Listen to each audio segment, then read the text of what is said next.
misogynistic potential rape. जिस बंदे को आप अपनी स्क्रीन पे देख रहे हो ये एक पोटेंशियल रेपिस्ट है। ना ये मैं नहीं कह रहा, ये दीदी कह रही हैं। इमेजिन आप सोशल मीडिया पे वीडियोस बनाते हो और आप एक ऐसी फ्रेजाइल फीमेल ईगो वाली क्रिएटर जिसके लाखों में फॉलोवर्स हैं, वो आपको अचानक से आकर बिना किसी रीजन के एक पोटेंशियल रेपिस्ट कह देती है, वो भी सिर्फ इस वजह से क्योंकि उसे आपका कंटेंट पसंद नहीं आया। तब आपको कैसा लगेगा? एग्जैक्टली यही हुआ एजे भैरव के साथ। एजे भैरव एक सोशल मीडिया इन्फ्लुएंसर है। सीरियसली वो एक इन्फ्लुएंसर है क्योंकि वो काफी ज्यादा बेहतरीन वीडियोस बनाता है and he really deserves the tag of influencer. खैर, एजे भैरव के रील्स पे एक ऑकवर्ड गोट नाम की सो कॉल्ड थेरेपिस्ट, फेमिनिस्ट वगैरह ने रिएक्शन दिया। हर एक रील को आउट ऑफ कॉन्टेक्स्ट लेने के बाद फाइनली उसने कुछ ऐसे वर्ड्स कह दिए जिनसे कि सारा बखेड़ा खड़ा हो गया। Guess what? He doesn't. But he does look like one thing. Misogynistic potential rape. I know I shouldn't be saying such things, but his content is actually like that. I know I shouldn't be placing such labels on him, but he's literally just horrible. I don't think he respects women at all. एजे भैरव के reels पे reaction देते वक्त उसने उसे एक misogynist और potential rapist कह दिया। जी हाँ, सिर्फ इसलिए क्योंकि उस टाइम उसे उस बंदे के रील्स बिल्कुल भी पसंद नहीं आए थे।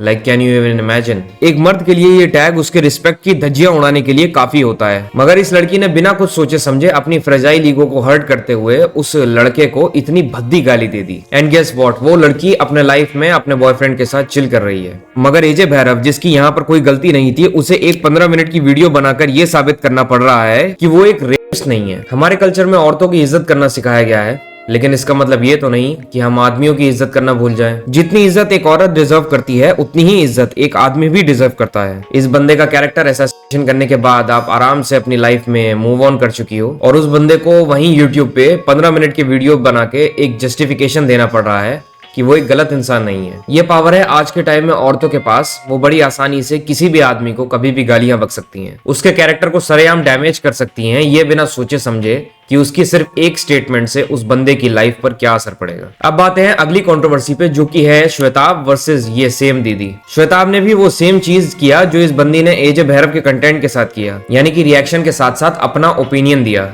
मगर जानते हो यहाँ पे क्या हुआ? इस बंदी ने श्वेताब के चैनल पे फेक कॉपीराइट स्ट्राइक मारने की कोशिश करी। इमेजिन जो चीज आप खुद कर रहे हो, अगर वही सेम चीज कोई दूसरा बंदा करे तो वो आपको बात इतनी ज्यादा चुभ जाए कि आप उस बंदे की एग्जिस्टेंस मिटाने की कोशिश करो। जबकि श्वेताब ने तो कुछ बिलो द बेल्ट कहा भी नहीं था, जैसा इस लड़की ने एजे भैरव को लेकर कहा था। श्वेताब ने तो बस कुछ कंस्ट्रक्टिव क्रिटिसिज्म किए, लेकिन इस लड़की की फ्रेजाइल ईगो से वो भी नहीं झेला गया। इसने उसी वीडियो को टेक डाउन करने की कोशिश करी, लेकिन जरा सोचो, एजे भैरव ने इसकी वीडियो के साथ कुछ भी नहीं किया जिसमें इसने उसके बारे में इतना बुरा भला कहा हो। लेकिन अभी तो रुको, इस लड़की ने एक और ब्लेम लगाया है श्वेताब और उसके फैन बेस पर, जो कि उसे डीएम में जाकर और थ्रेट्स दे रहे हैं। जी हाँ, मगर इसे ये कैसे पता कि ये सब के सब श्वेताब के ही फैंस हैं?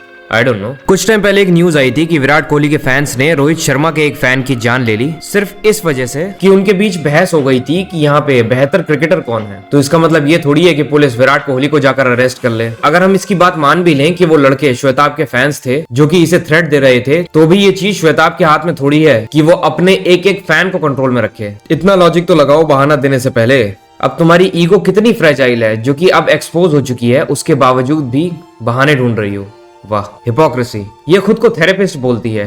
अब पता नहीं ये कैसी थेरेपिस्ट है जिसको ये नहीं पता कि किसी बंदे के कैरेक्टर पे सवाल उठाना उस बंदे की मेंटल हेल्थ पे कितना ज्यादा नेगेटिव इंपैक्ट छोड़ सकता है। ये पता नहीं कैसी थेरेपिस्ट है जिसे खुद मेंटल चेकअप की जरूरत है, क्योंकि जिस हिसाब से इसकी हेट है मेंस के तरफ, कहीं ये आने वाले टाइम में अपने आसपास के मर्दों को जान से न मार दे। इनफैक्ट ये तो सोसाइटी के लिए थ्रेट बन सकती है। इसे कोई मेंटल असाइलम में डालो। आपका पूरा इंस्टाग्राम और यूट्यूब जिस कंटेंट के दम पे चल रहा है, जो कि ओपिनियन है, उससे ही आपको इतनी प्रॉब्लम है कि आपने उस बंदे के ही वीडियो को टेक डाउन कराना चाहा जिसने आप ही के वीडियो पे ओपिनियन दिया। मैंने पहले भी कहा था और अब भी कहूंगा, अगर आप एक सोशल मीडिया पर्सनालिटी हो जिसका अकाउंट पब्लिक है, तो उसे क्रिटिसिज्म झेलना आना चाहिए, चाहे वो एल्विश यादव हो या ऑकवर्ड गोट। जिन लोगों को एल्विश की हरकत से प्रॉब्लम हुई थी और उसे भर भर के गालियां दे रहे थे, वो दूसरों को रोस्ट करता है और खुद पे एक हेल्दी रोस्ट नहीं झेला गया। सेम वही चीज तो यहाँ भी हुई है, मगर सिर्फ इस वजह से कि वो एक लड़की है। इस पे कोई कुछ नहीं बोल रहा। कोई आउटरेज नहीं होगा कि इस लड़की ने एक मेल इन्फ्लुएंसर पे जाके बिलो द बेल्ट कमेंट्स किए, जिससे उसके कैरेक्टर पर, उसकी मेंटल हेल्थ पर काफी ज्यादा असर पड़ सकता है। और एक बात मैं इस बकरी को कहना चाहूंगा कि ये जो आप हर एक वीडियो में बंदों को रेपिस्ट रेपिस्ट बोलती रहती हो, क्या आपके लिए रेप इतनी छोटी चीज है?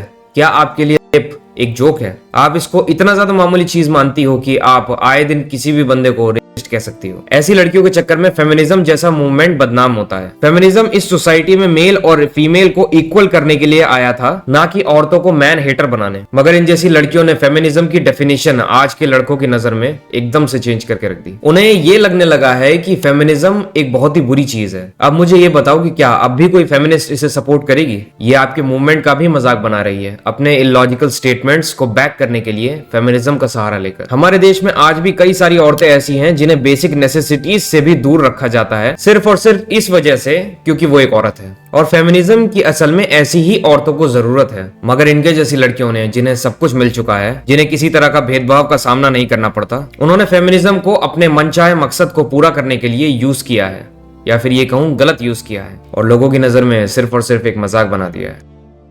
जाते जाते मैं सिर्फ इतना कहना चाहूंगा कि अगर एजे भैरव इस वीडियो को देख रहे हो तो प्लीज इस चीज को हल्के में मत लो। ये काफी बड़ा स्टेटमेंट है जिससे अपने कैरेक्टर को काफी बड़ा नुकसान पहुंचा है। आपका पर्सनल लाइफ अफेक्ट हो सकता है और आप ऐसी स्टेटमेंट देने वाली के लिए सिर्फ एक वीडियो बना के उसको जाने दोगे? मेरे हिसाब से आपको एक डिफेमेशन केस फाइल करनी चाहिए ताकि एक एग्जाम्पल सेट हो सके कि कोई भी स्यूडो फेमिनिस्ट किसी मर्द के सम्मान का मजाक बना के अपनी लाइफ को मूव ऑन नहीं कर सकती। और मैं आप सबसे भी यही कहना चाहूंगा कि ऐसी क्रिएटर्स जो कि फ्रीडम ऑफ स्पीच को टारगेट करती हैं, इनको आपको टोटली बाइकआउट करना चाहिए, उन्हें कैंसिल करना चाहिए, चाहे वो एल्विश हो या फिर ये बकरी, ताकि ये आइंदा कोई भी क्रिएटर के फ्रीडम ऑफ स्पीच को टारगेट करने से पहले लगभग 100 बार सोचें। हमेशा एक बात याद रखना कि एक आदमी की इज्जत, उसकी समाज में रेपुटेशन, उसकी जिंदगी से ज्यादा वैल्यूएबल होती है उसके लिए। कोई भी उसे बस अपने फ्रेजाइल ईगो को शांत करने के लिए डिस्ट्रॉय कर दे, ये सहन नहीं होगा। जितने भी लोग इस वीडियो को देख रहे हैं उनसे रिक्वेस्ट है कि इंस्टा पे जाकर ऑकवर्ड गोट नाम की लड़की को सर्च करें और उसकी आईडी को रिपोर्ट करें।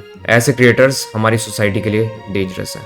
आई hope you like this video and my perspective of seeing things. अगर वीडियो पसंद आई है तो do like and subscribe to this channel, क्योंकि ऐसे ही अवेयरनेस भरे वीडियोस मैं आपके लिए लेके आता रहता हूँ। साथ ही साथ if you want to share some topic with me, you can share with me on my Instagram. मिलूंगा आपसे नेक्स्ट वीडियो में, तब तक के लिए आपका अपना एब्सोल्यूट पीस आउट।